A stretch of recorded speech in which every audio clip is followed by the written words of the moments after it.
আসসালামু আলাইকুম ভিউয়ার্স, আশা করছি সকলে ভালো আছেন। তো বন্ধুরা, আমরা কিন্তু অনেকেই ফেসবুক ইউজ করে থাকি বা ইনস্টাগ্রাম ইউজ করে থাকি। সেই ক্ষেত্রে কিন্তু আমরা প্রতিনিয়ত ফটো আপলোড করি। তো আমরা অনেকেই চাই যে আমাদের ফেসবুকে বা ইনস্টাগ্রামে যে ফটোগুলো আপলোড দেবো সেগুলো যেন সবার কাছে ভালো লাগে। সেই ক্ষেত্রে ছবিগুলো কিন্তু এডিট করার প্রয়োজন হয়। তো আজকে আমি আপনাদেরকে দেখাবো যে আপনারা থাম্বনেলে যে পিকগুলো দেখছেন সেই পিকগুলো আপনারা কিভাবে তৈরি করবেন বা সেই পিকগুলো আপনারা কিভাবে এডিট করবেন। তো চলুন ভিডিওটি শুরু করা যাক। সম্পূর্ণ ভিডিও জুড়ে থাকবো আমি অনন্ত, আর আপনারা দেখছেন লাইফস্টাইল বাংলা। আমরা যে অ্যাপসটা ইউজ করবো সেটা হলো স্ন্যাপসিড অ্যাপস। এই অ্যাপসটা কিন্তু অনেকেরই পরিচিত অ্যাপস, আর যাদের ফোনে ইনস্টল নেই তারা কিন্তু প্লে স্টোরে অ্যাভেলেবেল পেয়ে যাবেন। তো আমরা ফার্স্ট অফ অল অ্যাপসটাতে চলে যাচ্ছি। দেন এখান থেকে যে প্লাস আইকনটা দেখতেছেন এটাতে ক্লিক করব। তো আমাদের ফার্স্ট অফ অল প্রিসারটা অ্যাড করতে হবে। আপনাদের সুবিধার্থে আমি প্রিসারটা বা যে পিকটা দিয়ে এডিট করবো সেটা আমার ভিডিও ডিসক্রিপশনে দিয়ে রাখবো, আপনারা চাইলে সেখান থেকে ডাউনলোড করে নিতে পারেন। তো আমরা প্রথমত এই প্রিসারটা নিয়ে নিব। দেন এখান থেকে আমরা এই কলমে ক্লিক করব। তারপর একটু নিচে আসবেন, এখানে দেখতে পাবেন যে ডাবল নামে একটা অপশন আছে, এটাতে আমরা ক্লিক করব। তারপর আমরা যে ফটোটা এডিট করতে চাচ্ছি সেই ফটোটা আমরা নিয়ে নিব। তো আমি আমার এই ফটোটা নিয়ে নিলাম।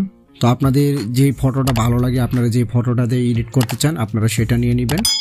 দেন আমরা এইখানে যে অপশনটা দেখতেছেন মাঝখানে, এটাতে চলে যাব। দেন এইখানে লাইক নামে যে অপশনটা দেখতেছি এটাতে ক্লিক করব। তো এটাতে ক্লিক করার পর আমাদের কিন্তু বর্ডারে কিন্তু অনেক কিছু রয়ে গেছে, আমাদের বর্ডারটা এখন এডিট করতে হবে। তো আপনারা যে ফটোটা এডিট করবেন সেই ফটোটা আপনারা একটু কাস্টমাইজ করে নেবেন যেভাবে আপনাদের ভালো লাগে। তো আমি শুধু এক্সাম্পলে এইভাবে দেখিয়ে দিচ্ছি যে এইভাবে আপনারা ফটোটা এডিট করতে পারবেন। তারপর আমরা এই টিক চিহ্নতে ক্লিক করব। দেন এখান থেকে আমরা এই অপশনটাতে ক্লিক করব। তারপর ভিউ এডিটস, তারপর এটাতে ক্লিক করব। দেন এডিটসে ক্লিক করব। তো এখানে কিন্তু 100% আছে, এটা আমরা পুরোপুরি রিমুভ করে নিব প্রথমত। তো এখন আমাদের যেই কাজটা করতে হবে সেটা হলো আমাদের ফ্রেমের মধ্যে যে অংশটুকু আছে সেইটুকু রেখে আর বাকিটুকু আমরা ব্ল্যাক করে দিব। তো আমরা শুধু বর্ডারটা এইভাবে কেটে দিব।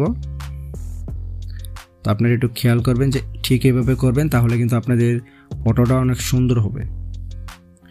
শুধু এইভাবে রেখে আর বাকিটা ওরকমই থাকবে।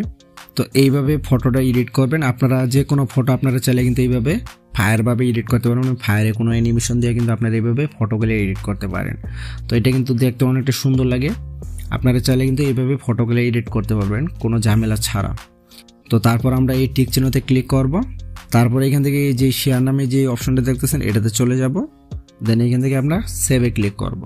এই যে দেখেন আমার কিন্তু গ্যালারিতে একদম ব্ল্যাক দেখাচ্ছে, চারো সাইড ব্ল্যাক, আর এখানে ফ্রেমের মধ্যে হলো আমার ফটোটা।